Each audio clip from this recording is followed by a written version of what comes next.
and she pulled open a knickers drawer and there was a rat looking back at her. You're listening to the Beat Motel Podcast, and we need to warn you that we like to use words like fuck, shit, and syndicalist, bunty scrutux, angry flap, and filth biscuits, and we don't often bleep those words out, apart from because we're not complete animals. But if you understand that and you like music, then listen on. It still makes me laugh. What biscuits are we talking about? Filth biscuits.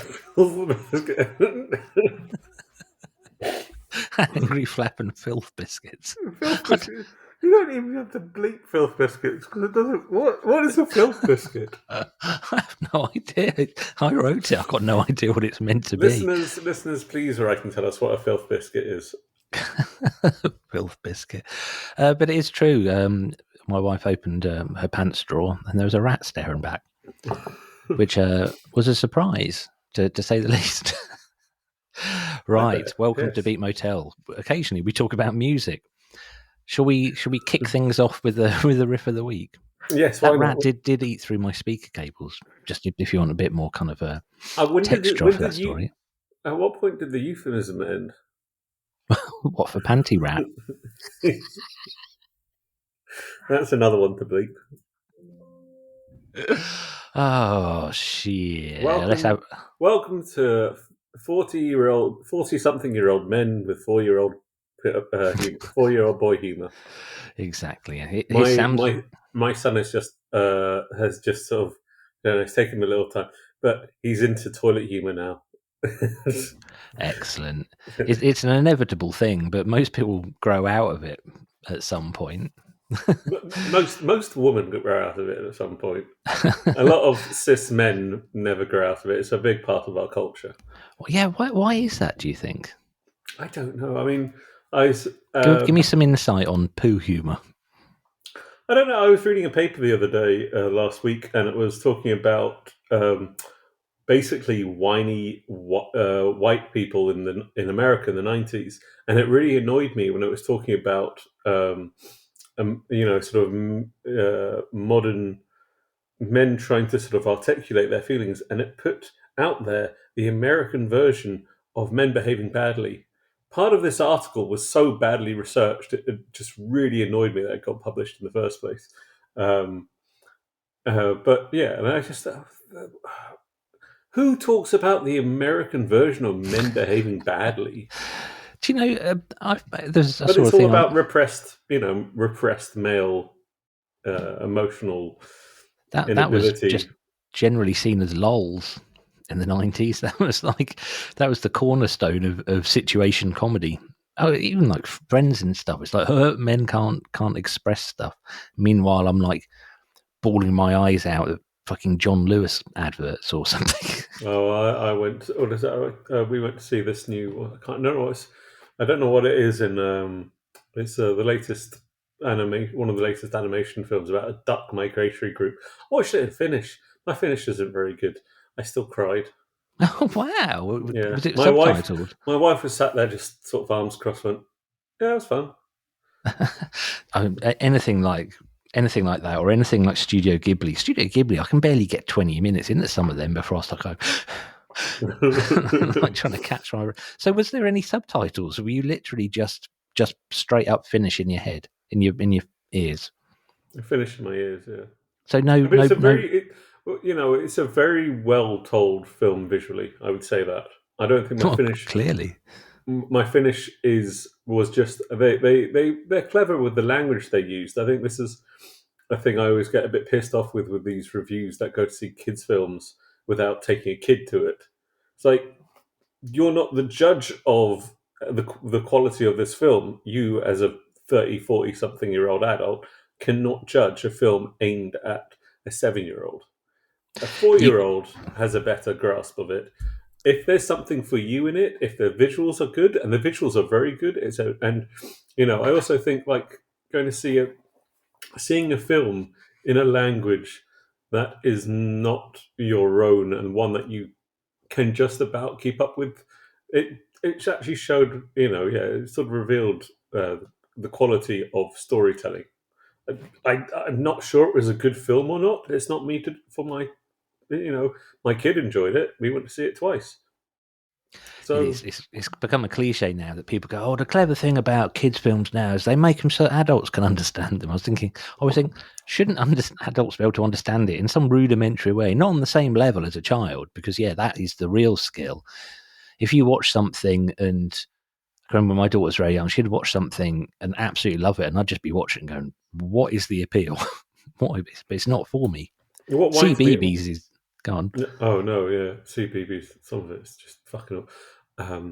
What winds me up, and God, I mean, it's amazing how many fucking times you can rewatch the same. Oh, we've had this conversation, I think possibly on the podcast before, because kids, it takes them something like 80 or 90 watches to get all the nuances, and it takes adults 1 or 2.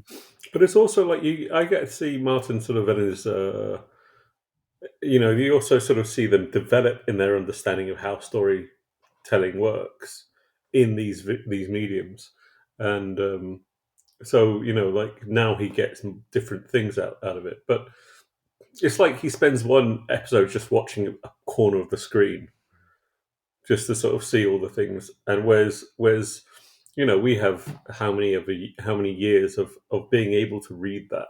There's a whole load of symbolism that our mind can just skip through these days. I now watch these movies just looking for the jokes in the background.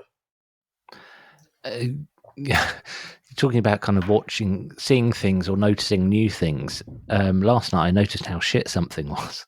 What was that? So when I was a teenager, in the late 80s, my favourite film was Dune, and that was my favourite film probably into my 20s. Back when you had to tape stuff off the telly, the VHS tapes would kind of wear out, and I got to my later 20s and kind of looked at it again and went, I'm not sure this is particularly good. Don't think it's very good. I think at the time everyone was really into Star Wars, and I think Star Wars was all right, but Dune offered something a bit more cerebral and a bit more sort of trusting of the audience, and it was about empire and stuff, which I liked. So when the new films came out, I went to go and see them and just went, really not sure about the original, the 1984 Dune, and I saw the second part of Dune a couple of nights ago, and it, apart from the fact it was far too fucking loud, it absolutely blew my nips off. It was, I was checking, I've got a decibel meter on my watch, and we were watching in an IMAX screen. It got over 90 decibels. I think it was 93 it got to, and it was too much. It was literally like, that's too fucking loud.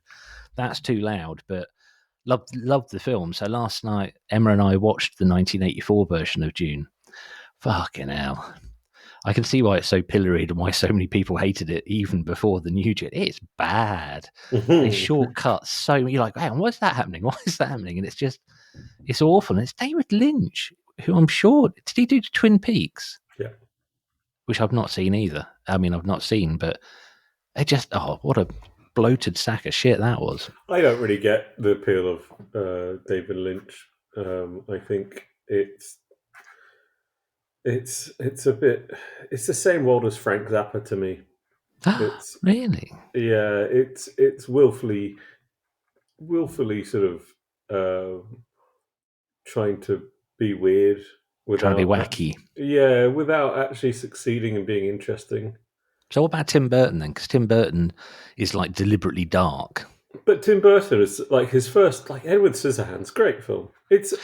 Tim Burton is sort of like when the Cure go pop. He's the visual equivalent of Friday I'm in Love. I love that so much. That's so God. That might be one of the best quotes we've had from the entire, however many. Well, I don't know how many episodes we've had. How many years have been trapped in this box? Oh God, that's a weird thing. My daughter's really into Nirvana at the moment, and like some of the lyrics, like Heart Shaped Box, I'm like, I hope she doesn't like look up the meaning of these songs. Jeebus. Right, 10 minutes in nearly, and we're not had any music, so I'm going to play your riff of the week, Sam.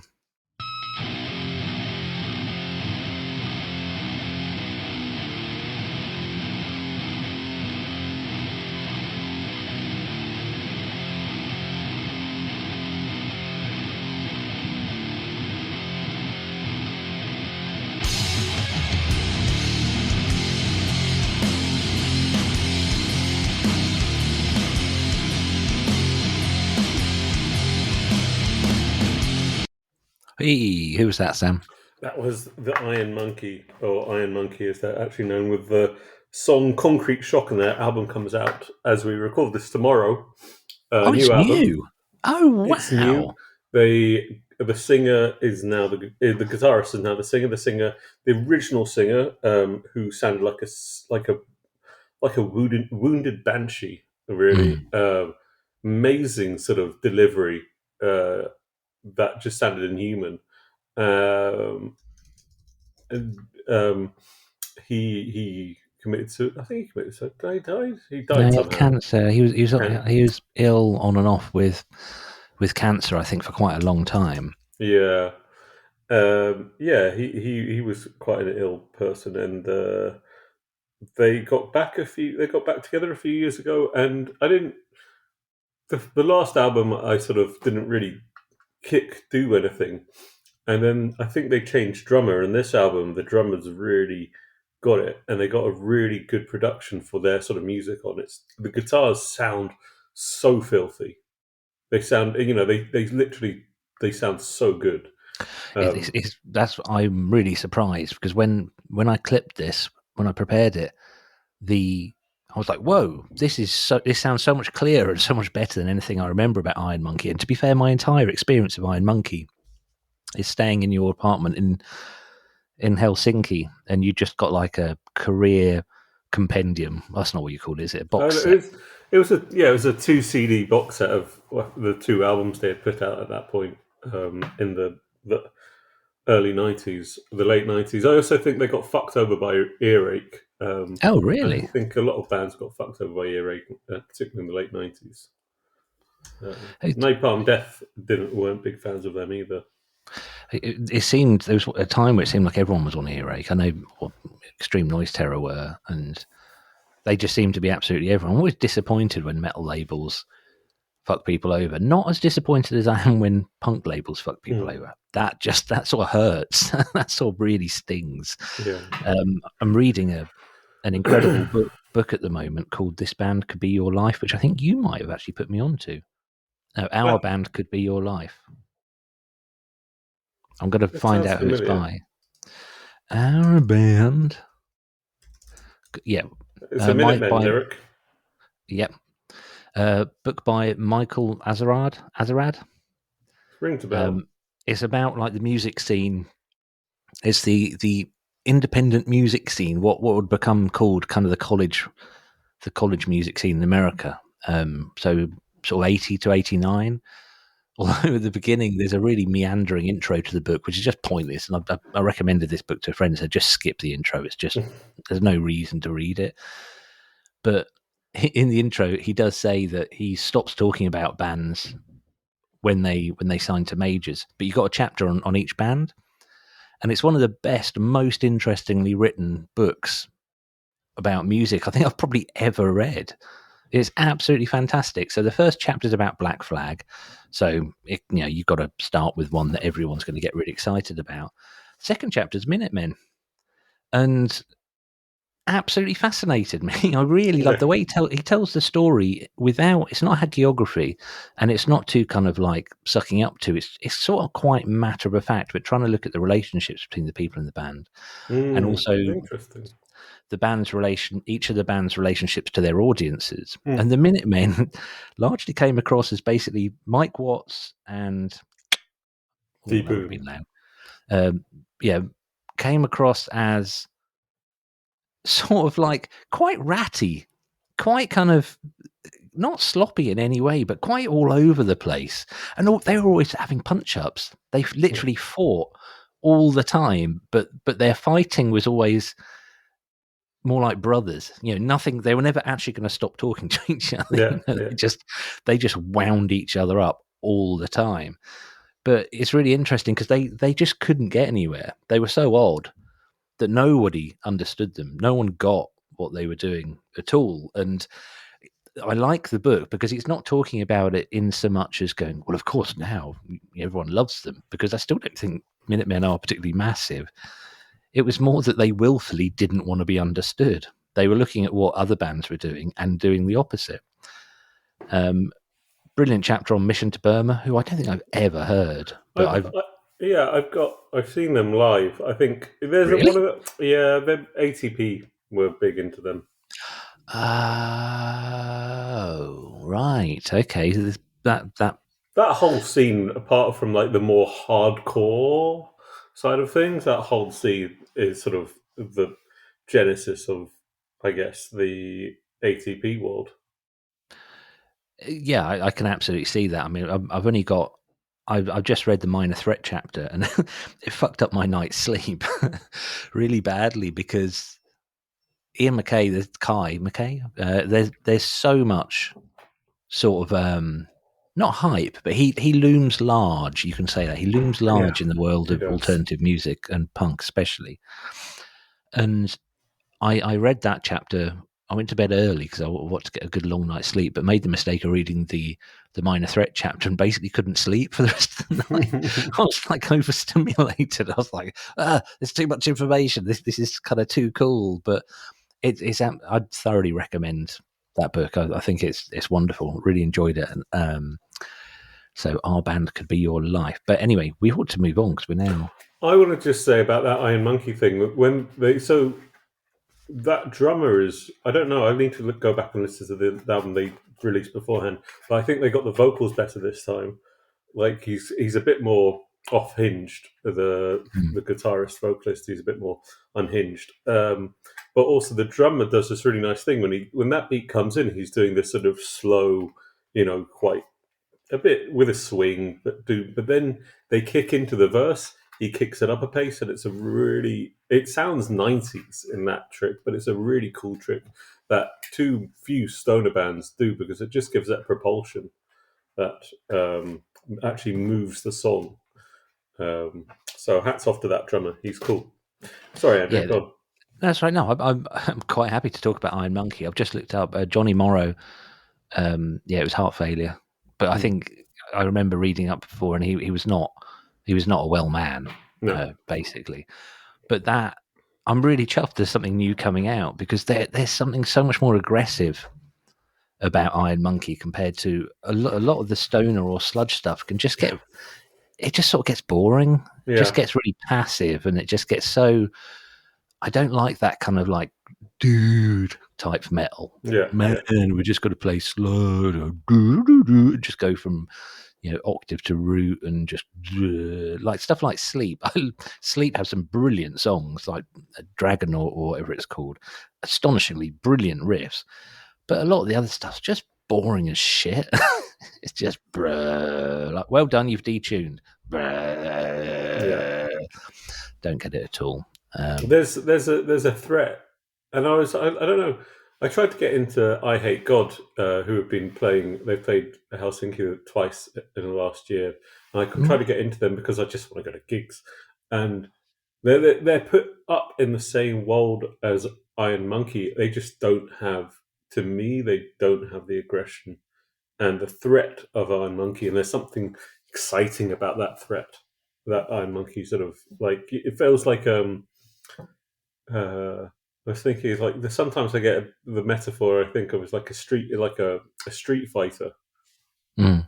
and like Iron Monkey just sound like you know it's not going to be a pleasant time, and they got none of like yeah and yeah. Anyway, go on. Let's move on.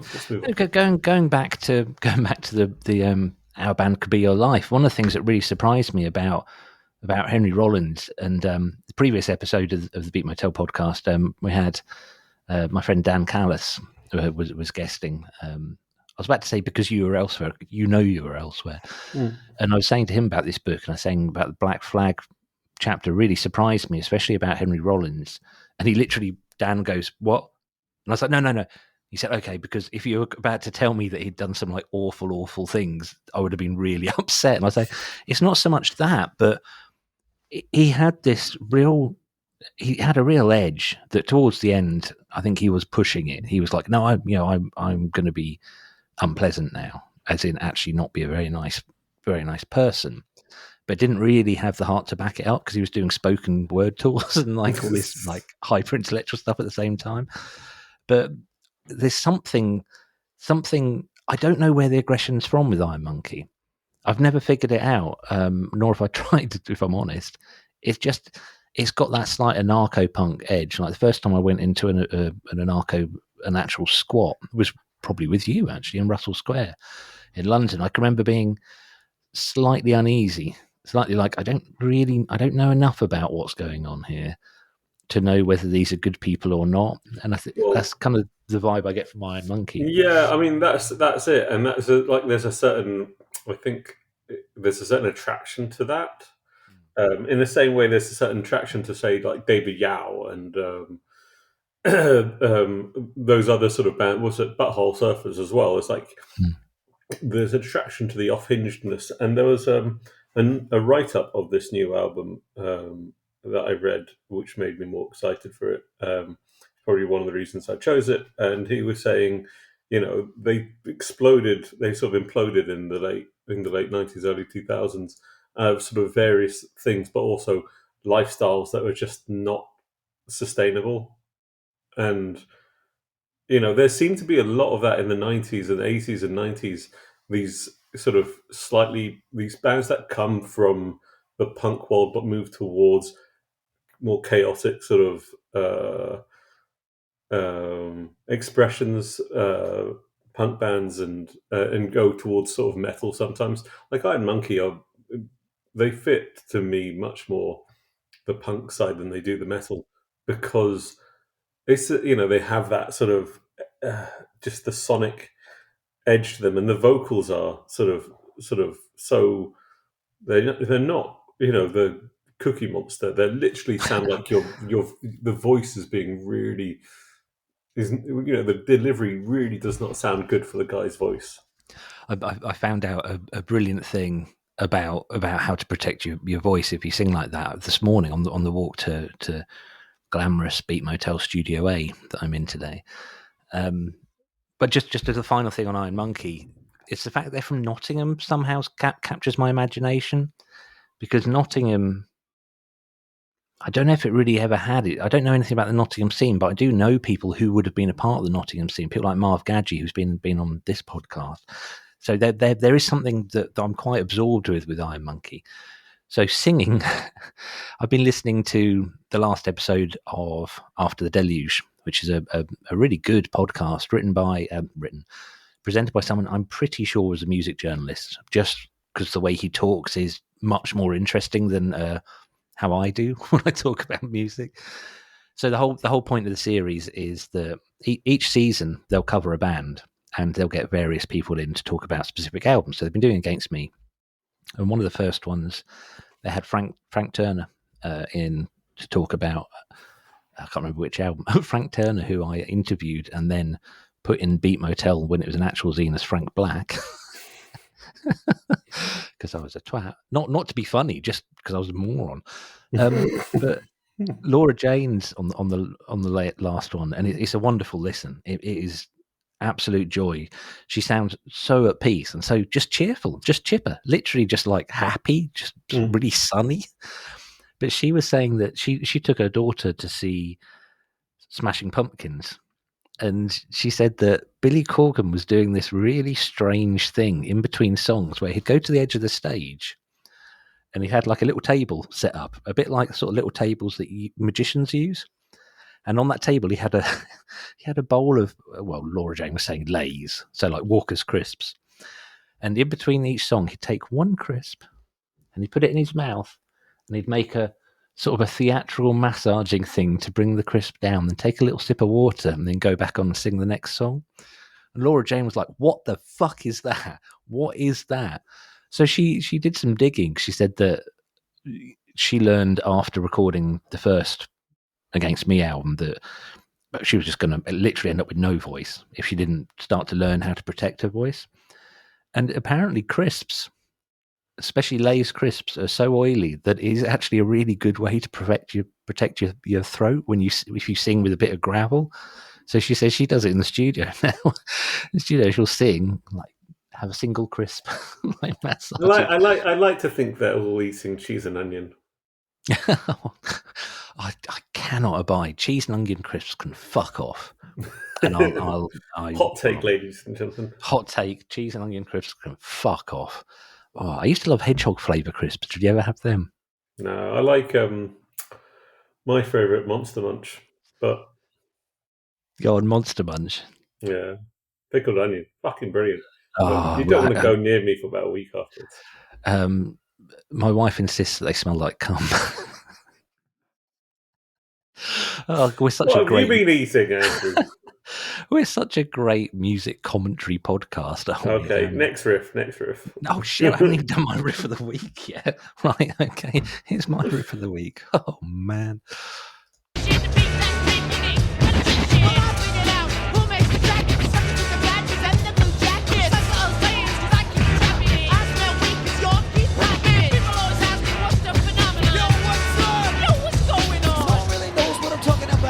That's right, my name's Yao.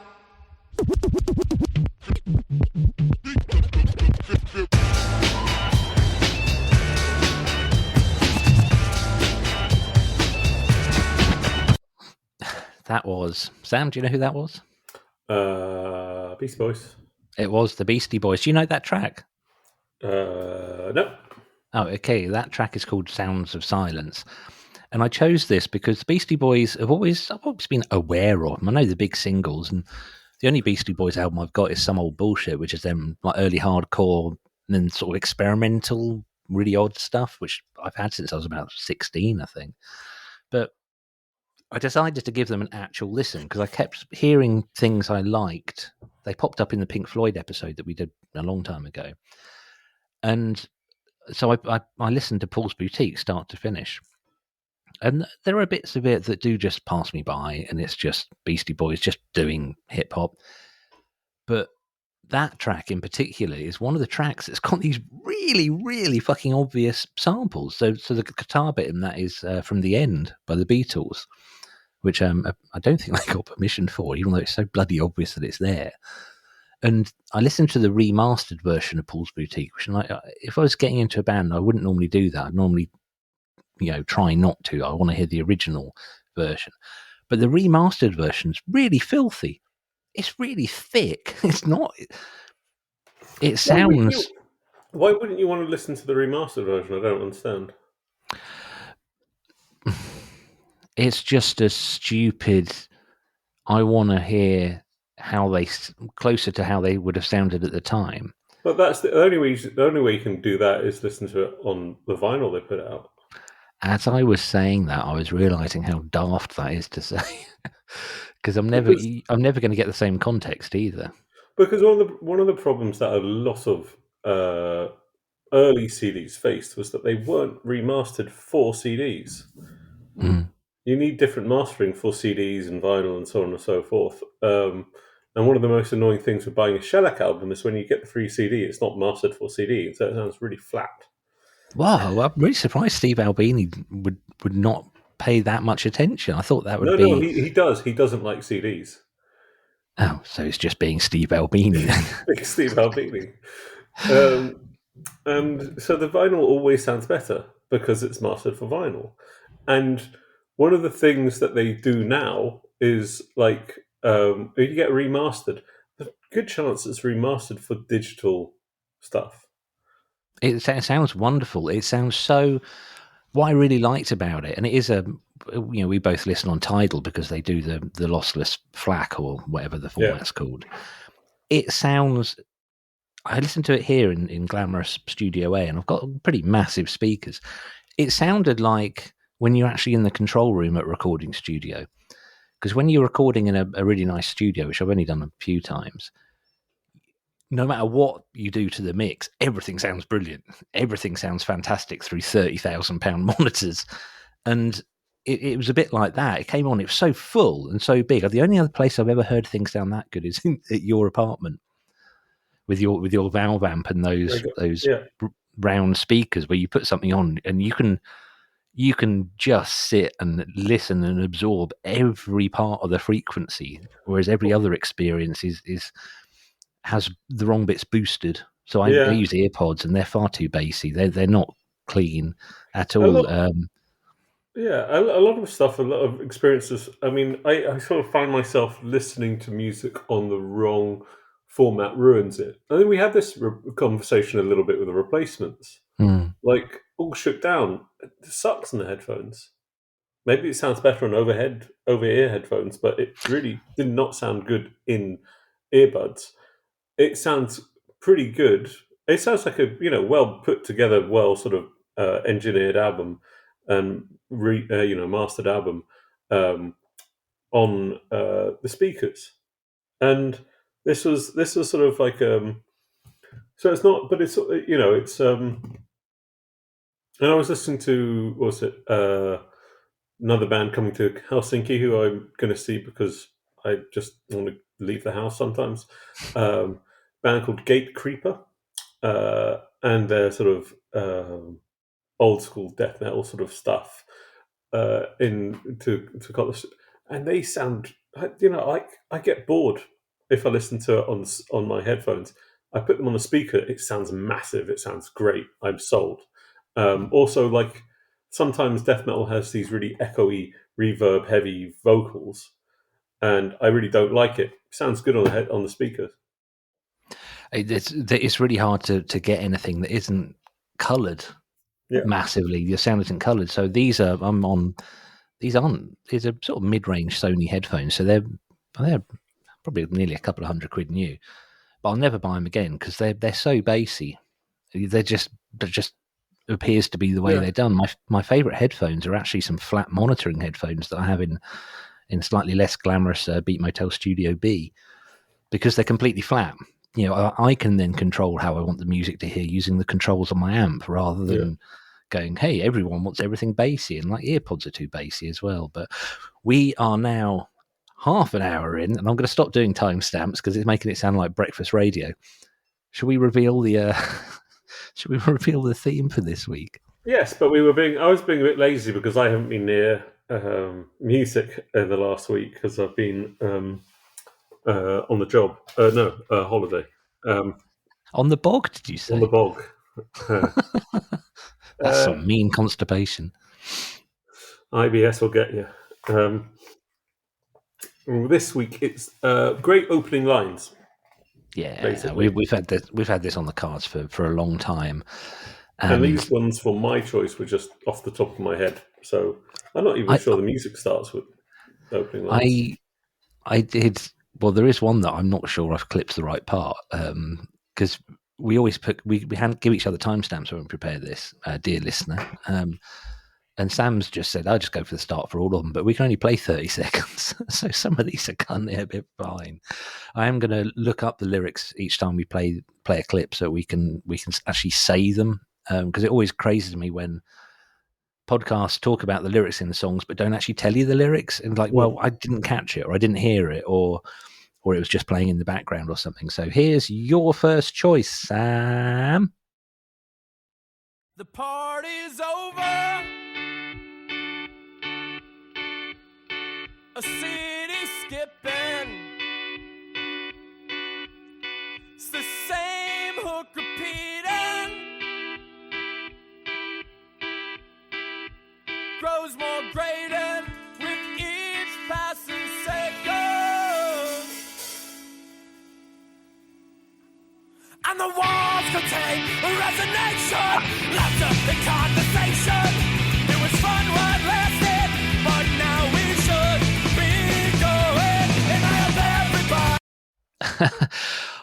Just fucking yes. Who's that, Sam? That's the Against Me's, Laura Jane against herself, and This Shit Rules from the opening track from Against Me as the Eternal Cowboy, their first album on Fat Wreck, and one of my favourite openings of any album ever.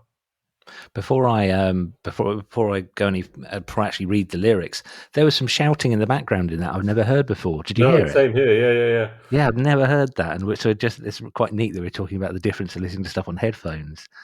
I think you used to get stuff like that quite often on records because it stops the needle jumping.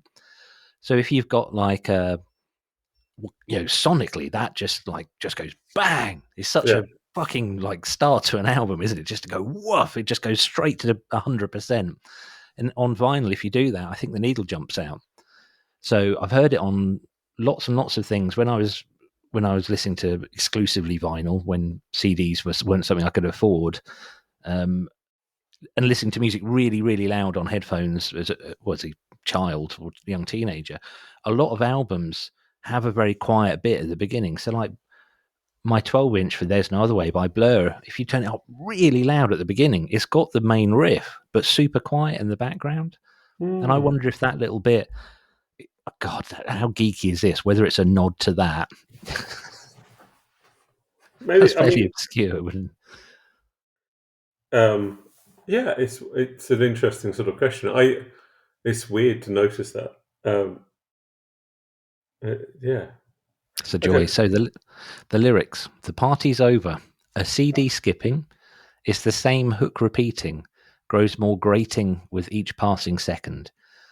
And the walls contain a resonation, laughter and conversation. It was fun while it lasted, but now we should be going. I hope everyone's had a real good time. That's as far as we got. Yeah, I think it is. I think it's great. I think it's this sort of like everybody. We've signed to Fat Rep, and the whole sort of snob underground is accusing us of selling out. And we used to be the band that everybody goes to see, and we used to be the band who plays hard every night, and everybody says the party's over. So is the party over? Fuck you. I had no idea. I never took it that way at all. That was my interpretation of it. That's always been my interpretation of it, is basically going, you think we're done. You've written us off before we've even started. Fuck you. Wow. That's so much cooler. I just thought it was a nice way to start an album. I did for a brief while think that it was a nod to NoFX, because there is a NoFX song that starts similar lyrics, like about CD skipping and stuff. Oh shit, I should have prepared for that, really, shouldn't I? So I thought maybe because they were there on Fat Wreck, it was like, hey, we're going to sing about a similar thing to NoFX, which is just a horrible, horrible thought. That might be it. That might be there as well. To me, it was always like we were this. It's the sort of there's other meanings within those lyrics as well. The party's over, CD skipping. So someone's put on a damaged CD. People in the digital world may not know this, but if you scratch a CD, and you can scratch CDs, you can't actually run tanks over them like they did in the put jam on them was the other thing. Put jam on them. And particularly older CDs are worse for it. You get this sort of digital scratching to it, and you get these sort of really weird moments within songs, and it really destroys the pleasure of listening. That CD. You can also overplay CDs. So, I've done that to a few albums. I had no idea. I didn't realise that'd be a thing. Go on. My two albums the Black Album, the first Black Album, and I think I've done it about a few Metallica albums, mostly Metallica ones, that I've had, or me and my brother had since I was about 10. So that's, heavy play over the course of, that would have been 15 years when they started skipping. That might be. There was a whole problem because at the start there was only a few factories making CDs, and one of them was a Sony factory. And the way they laminated the surface, that started to fall apart after a few years because it just wasn't done very well. Yeah. The song I was thinking of by NoFX is Rico, and okay. that starts. How does that start? Rico, try to understand. It really is that bad. It won't just go away. The party's over. It's past 2:00, so it's about time we stopped. So I might have been taking 2 and 2 and making 49 there, but I can see the them talking to each other, as it were. Yeah, but yeah, your version's so much better. And I mean, just as a start to a song, it's just so bloody good. Right, let's go for my first choice.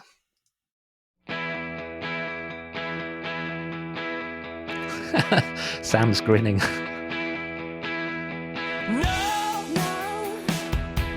it's not what we meant to say. We don't really love each other. What happens when the summer's over? How long before distance becomes a chore? I'm approaching with great trepidation. I hope you'll understand. That it's so strange. That's Against Me with Born on the FM Waves of Love. It's so strange hearing the different production between Yeah. those two tracks. So this would have been a Butch Vig production. And the other voice on there is, I can't remember if it's Tegan or Sarah. It's one of the two. But I chose this because we talked about the Replacements having like mastered the sense of longing. And this period Against Me, Lord Jane sort of sets up stories in a way that I sort of, at the time, and now I find very, very endearing. I find it very, she sets the scene very well. You know immediately what the song's about, what the entire story is going to be about. So the lyrics are, no, it's not what we meant to say. We don't really love each other. What happens when the summer's over? How long before the distance becomes a chore? I'm approaching with great trepidation. I'm sure you'll understand. I mean, it's a whole story there, isn't it? It sets the scene very nicely. It's yeah. So what's your interpretation?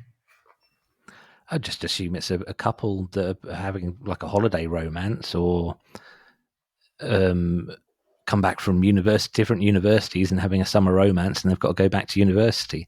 I think, to me, it's that simple. But I'd love to hear your interpretation.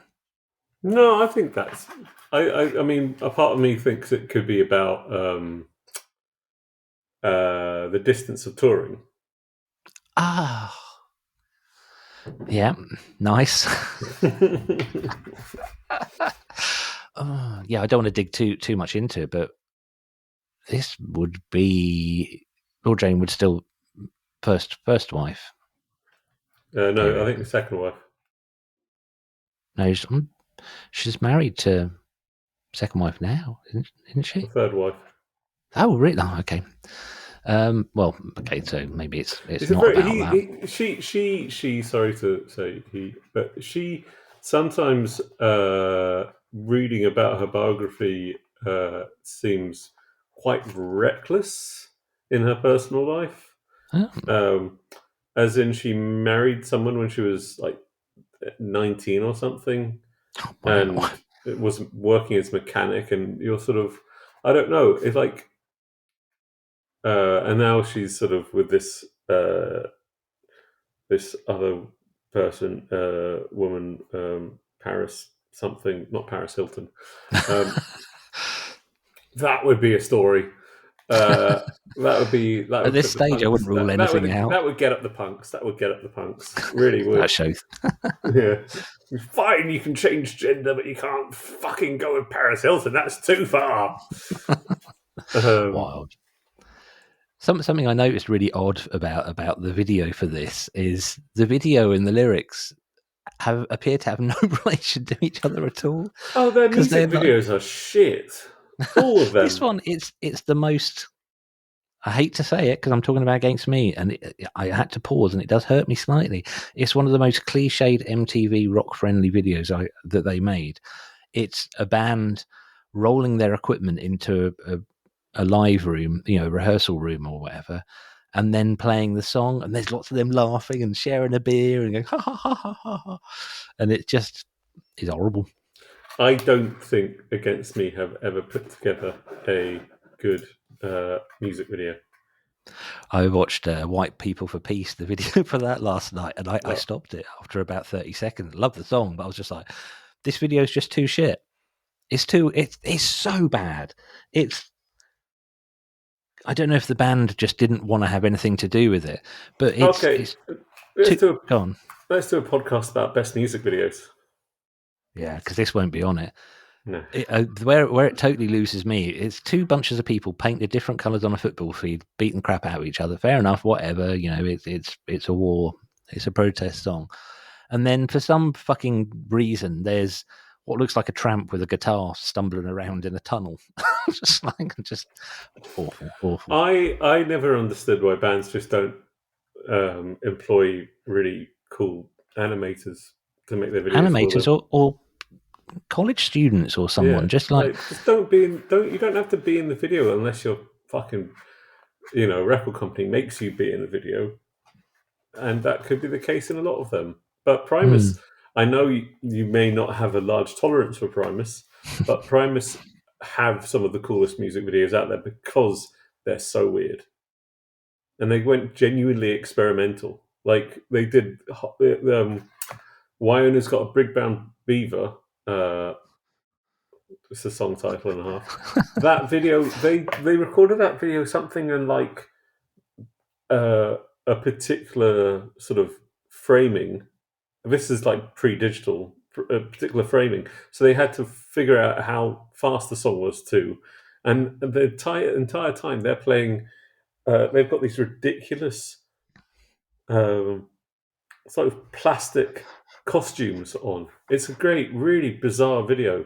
And the other side, and they're all dressed up as like in these plastic outfits. They're dressed up as cartoon cowboys, and then it goes to an animation which is just about a brown beaver.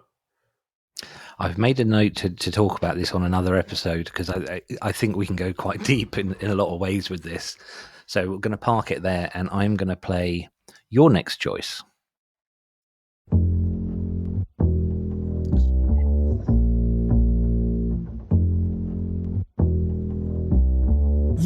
Microphone check, 1, 2, what is this? The 5-foot assassin with the roughneck business. I float like gravity, never had a cavity. Got more rhymes than the one that's got family. No need to sweat Arsenio to gain some type of fame. No shame in my game, cause I always do the same. Styles upon styles is what I have. You wanted just to fight for, but you still don't know the half. I sport new One of the best bands ever. Who was that, Sam? That was Five Dog and well missed Five Dog, who was in the band A Tribe Called Quest, and that song is Bugging Out, which is one of the greatest pieces of hip hop ever put together.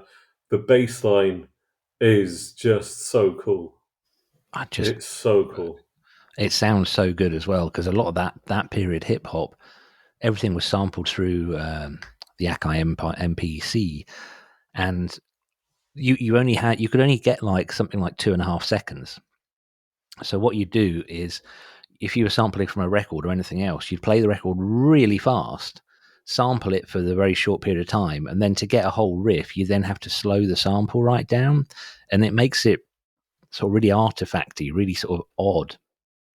But that must have been someone playing it, or they were just playing it straight off a record into the tape. Well, one of the things that makes that really cool is that it's clearly samples. You can hear the vinyl being pressed and stopped.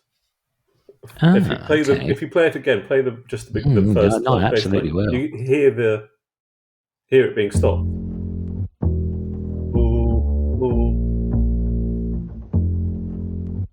Yeah, no, okay. So that is absolutely sampled. So what they did was they took a jazz. I think they took a jazz. It might have been Ron Carter, who's on that album, who is a bassist who played with Miles Davis and is a sort of bebop legend, a jazz legend. They got a double bassist, or they sampled from somewhere a piece of double bass, but they chopped it up to make its own bass line. So rather than just, and this is sort of quite innovative in the day, because rather than just take like a sample and put it on repeat, they made their own bass line by chopping up someone's bass line in the first place. Oh, it's just so good. The production of Tribe Called Quest is, I love the production of early Wu-Tang, but Tribe Called Quest just do it better. And it's just more inventive and more interesting. Read the lyrics in a really white British way. Absolutely. The lyrics are about the most dense I've ever seen. So normally you look up lyrics, they're all in stanzas, they're in groups. This is just like a chunk of text. Here goes. Yo, Microphone check 1 2. What is this? That's just my voice, Sam. What are you laughing for? That's just me being me. Yo, microphone check 1 2. What is this? The 5-foot assassin with the roughneck business. I float like gravity. Never had a cavity. Got more rhymes than the ones got family. No need to sweat Arsenio to gain some type of fame. No shame in my game because I'll always be the same. One of the things I love about Tribe Called Quest is that there's really funny little bits of humour. I mean, they absolutely took it seriously, but I mean, there's the sort of the overtly comedy, and I'm doing air quotes because I'm a twat. Songs like Left My Wallet in El Segundo and whatever, but just chucking in the float like gravity, never had a cavity. That just sort of, I don't know. I don't know if it's meant to be funny or it's just like going, well, what the hell's going to rhyme with gravity?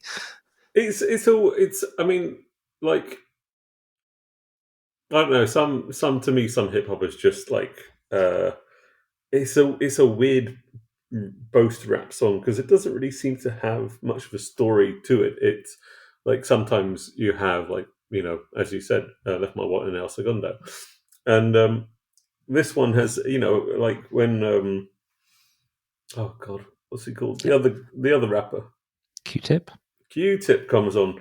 His line goes, not the best, not the worst. When do you hear a fucking rapper say that? I'm not the best, I'm not the worst. And occasionally I curse to get my point across. So it's like, I'm not great, I'm human. I'm not terrible. I see the lyrics for this. The video's wild, it's just bizarre.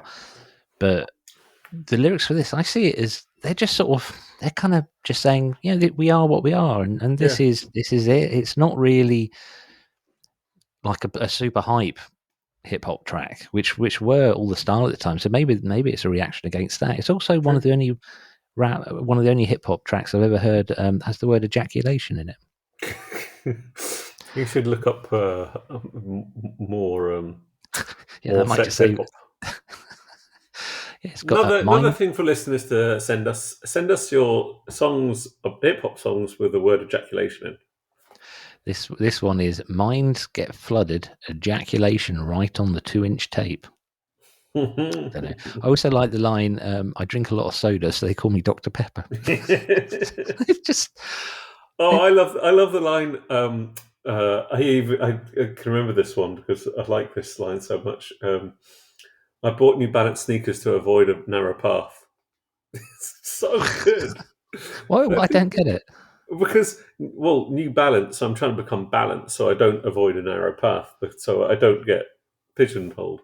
So I buy New Balance speakers. Yeah, there's some music that I think the people who wrote this are much cleverer than I am. And with like Tribe Called Quest, it just makes me feel good.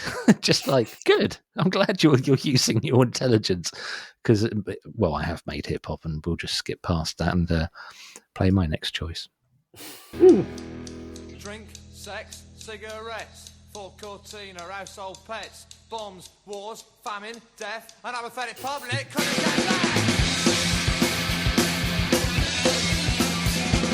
Public watches ITV, reads the sun, drinks cups of tea, a two-star family, stay content, and life's controlled by Parliament. Well, Gully's lost his job again, because he never had no brain. He only lives to watch TV. If I could... Shitting hell, that's literally half the song. Yeah.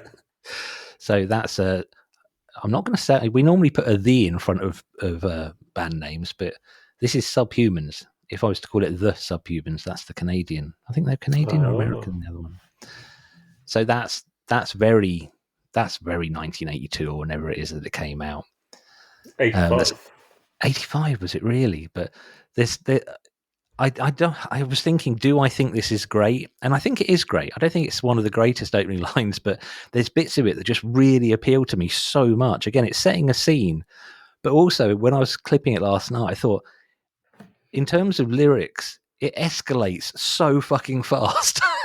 It's like drink, sex, cigarettes, Ford Cortina, household pet. Okay, I can identify. War, famine, death. Yeah, An apathetic public could care less. Go on, you do this one. Go on, because this goes. Stop before you get to the bit about Russians, but give us a performance of this, because The public watches ITV, reads The Sun, drinks cups of tea. 2-star families stay content. Their lives controlled by Parliament. Well, Daddy's lost his job again because he's never had no brain. He only lives to watch TV. His life controlled by apathy. By apathy. I sort of see. I can't remember his name. The singer's, whatever his name is. I sort of see him and Jello Biafro as sort of ballpark same commentary. I think that some of the subhuman stuff does degenerate down into I don't like this, I don't like that, I don't like this. Whereas I love to hear punk band do that. I don't like this. That's a great pies. That's a great chorus. But this is it's angry, and I just like the Subhumans. I need to go back and listen to him again. But yeah, I do get to the point where I'm like, okay. It hasn't aged very well. I mean, Ford Cortina.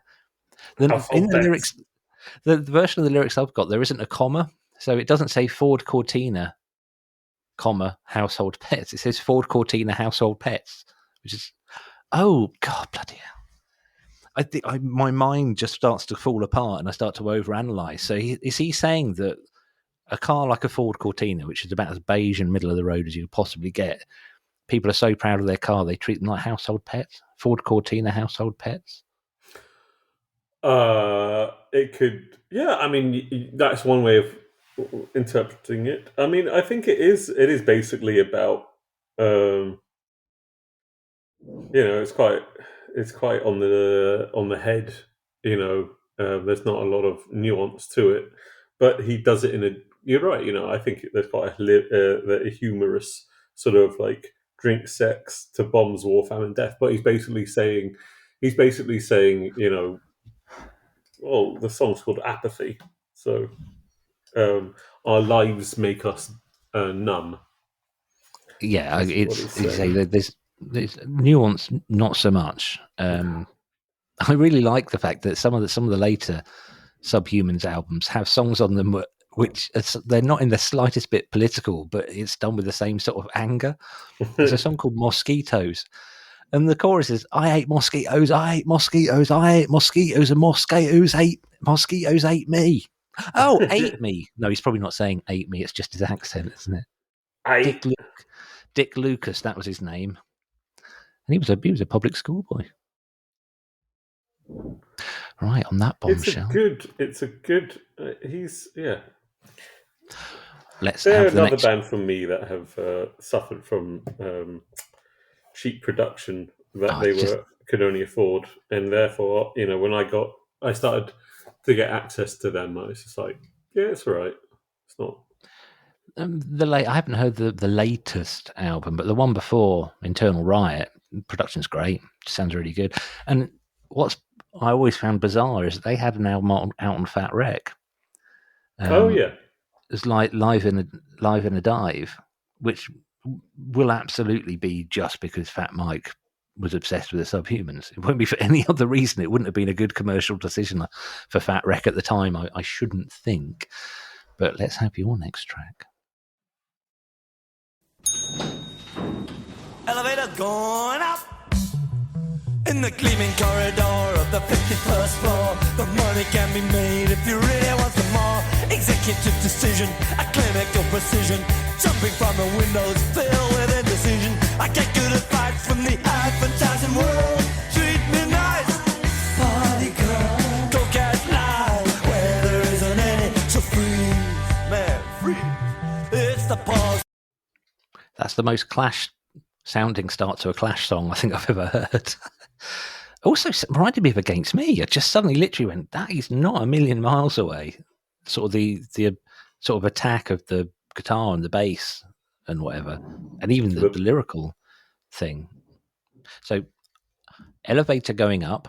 Yeah. In the gleaming corridor of the 51st floor, the money can be made if you really want some more. Executive decision, a clinical precision. Jumping from the windows filled with indecision.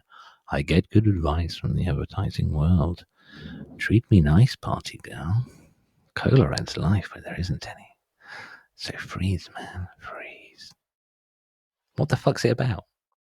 Oh, Or is it it's just about, general anti-capitalism kind of thing? no, it's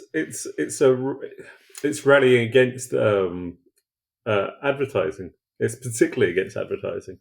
It's anti-capitalist, of course, but it's also sort of going, this is the life that advertising gives you. There's another line on the same album, Lost in the Supermarket, which is one of my favorite sets of lyrics, which was I should have chosen that one because I love that lyric. The opening line is I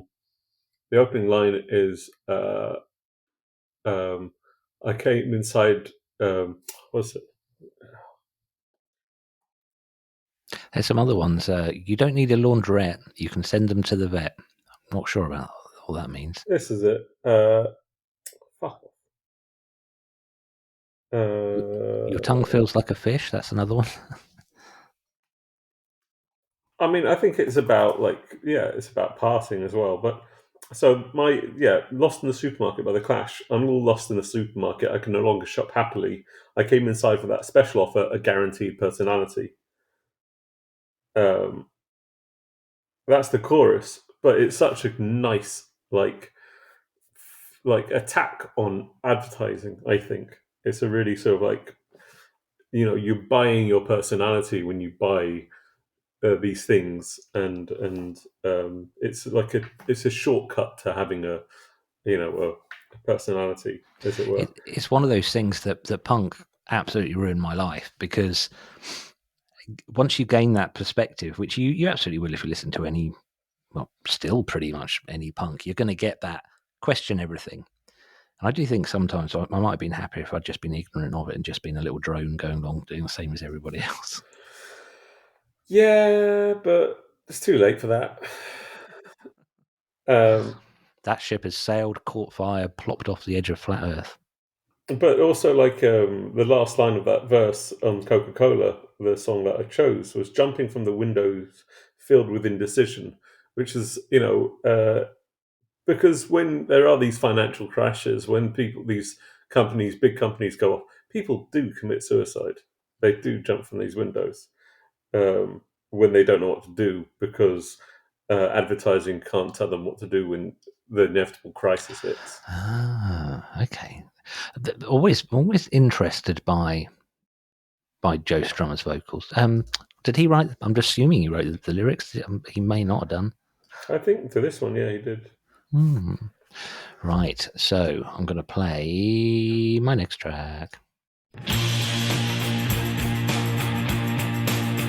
I got syphilitic hetero friends in every part of town. I don't hate them, but I know them. I don't want them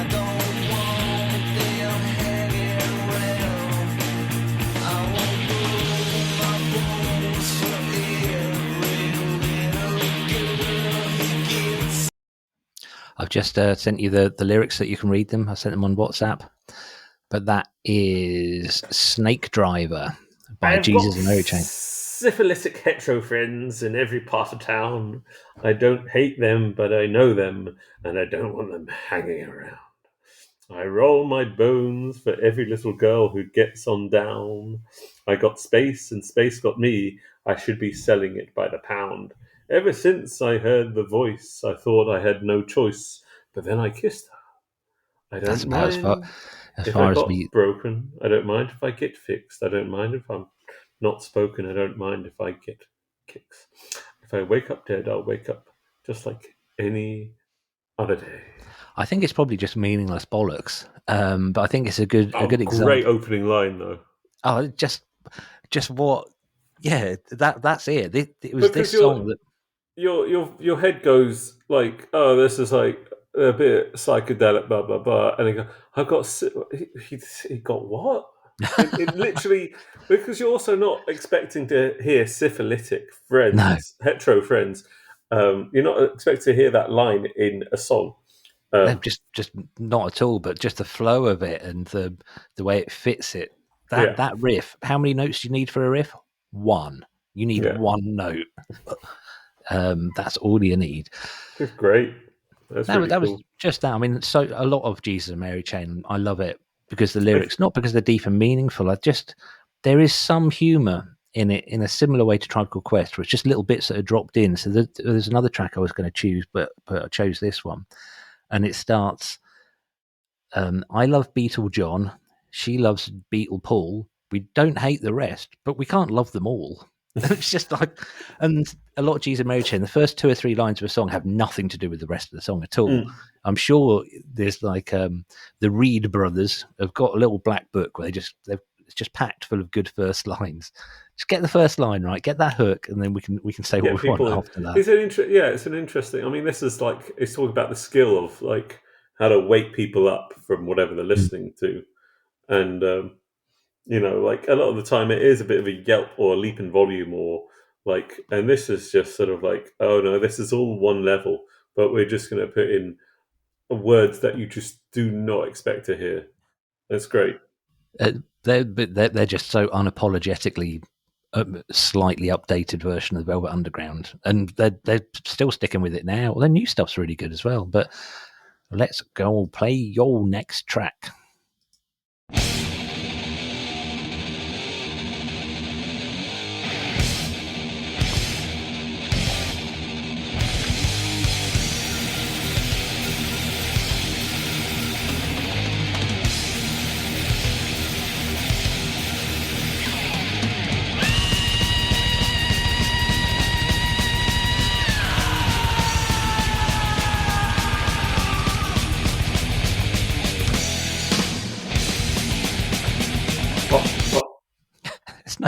There's no singing. But it's such a fucking good way to start a song.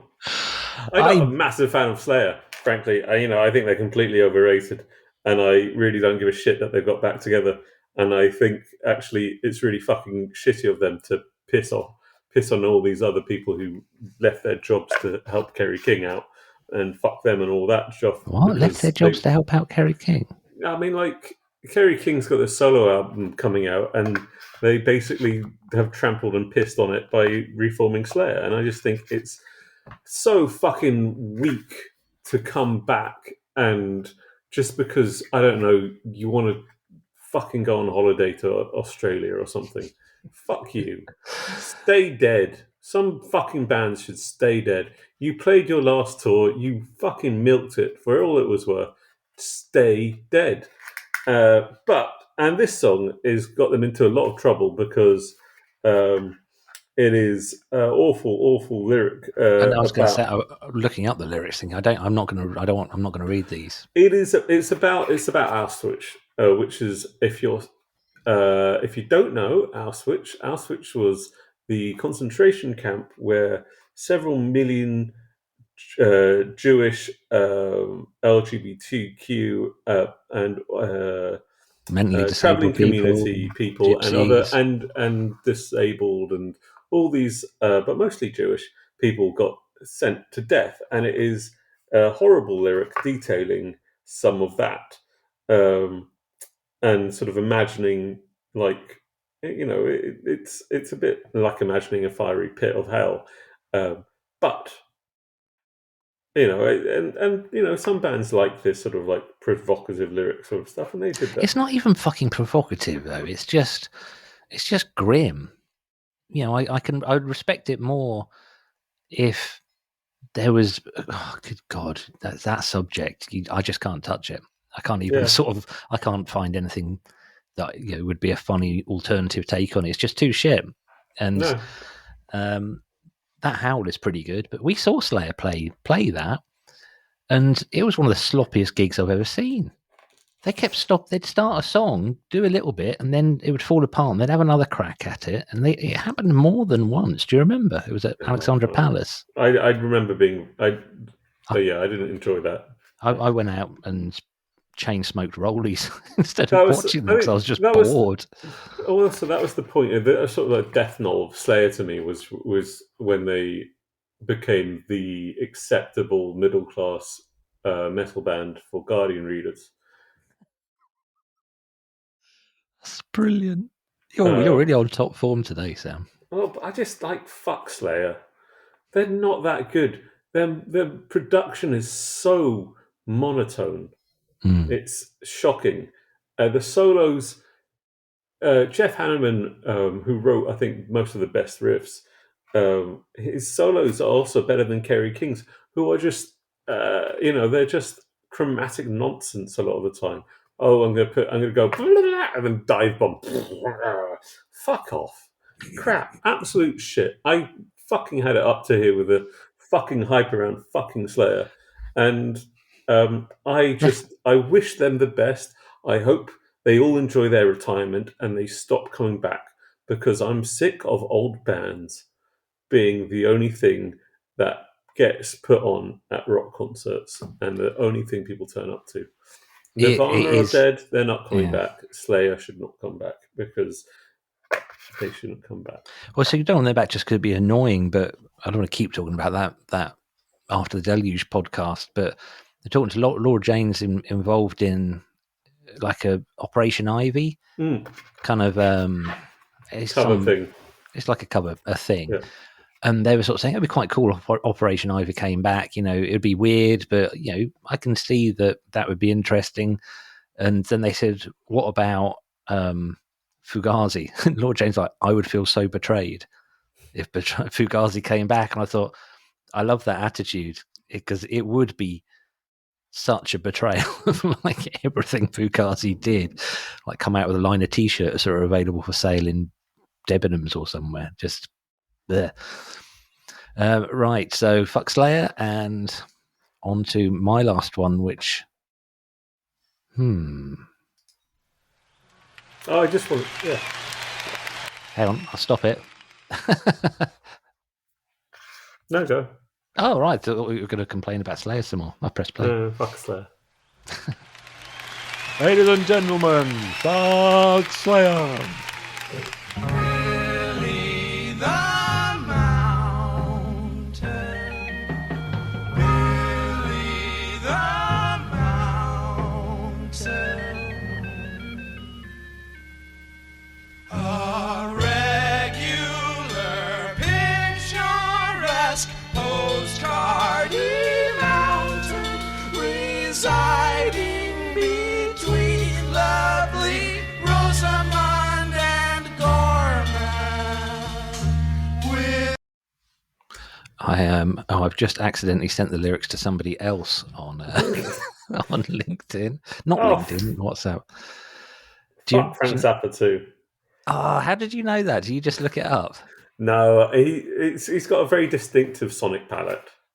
So that's Frank Zappa with Mothers of Invention, and the song "Billy is a Mountain." And this, when I was about 17 or 18, this CD is called "Just Another Band from LA." It's a live CD.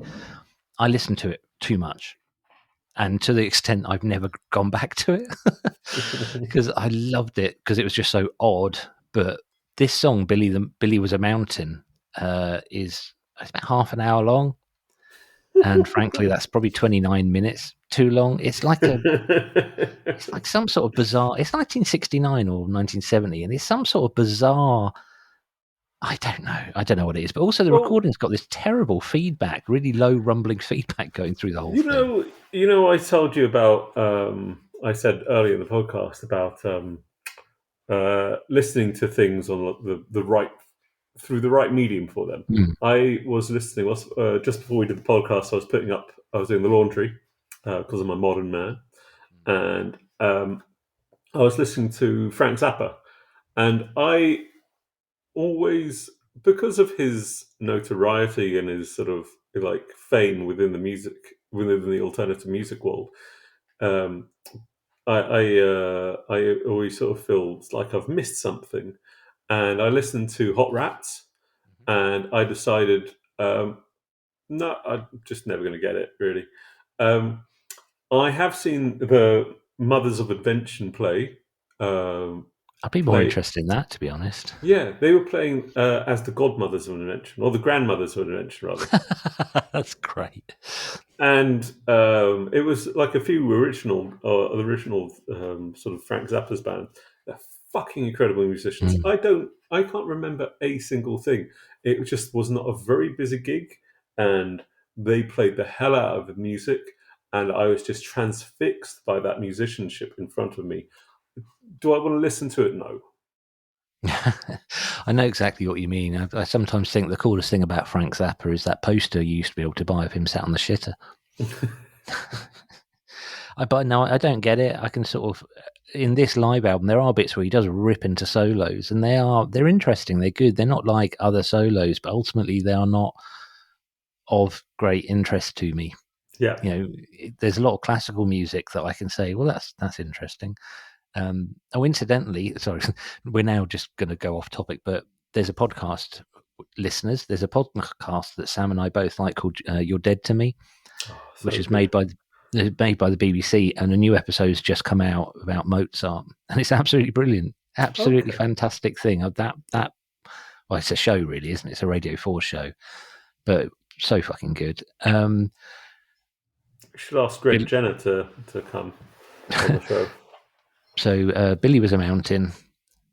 Ethel was a tree growing off his... Oh, I'm not going to read that. Have you seen how long the lyrics are? I'm going to count them. Right, here goes. This will just be like either a damp squib or it'll be a good thing. I'm asking ChatGPT. How many words are here?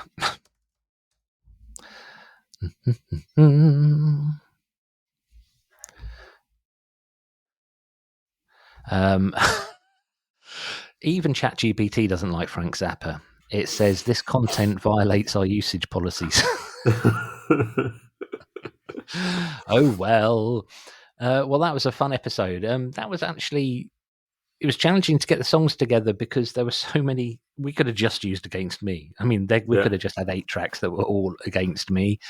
But, yeah, that was a good one. That was a good choice, I think. So should we do this again next week?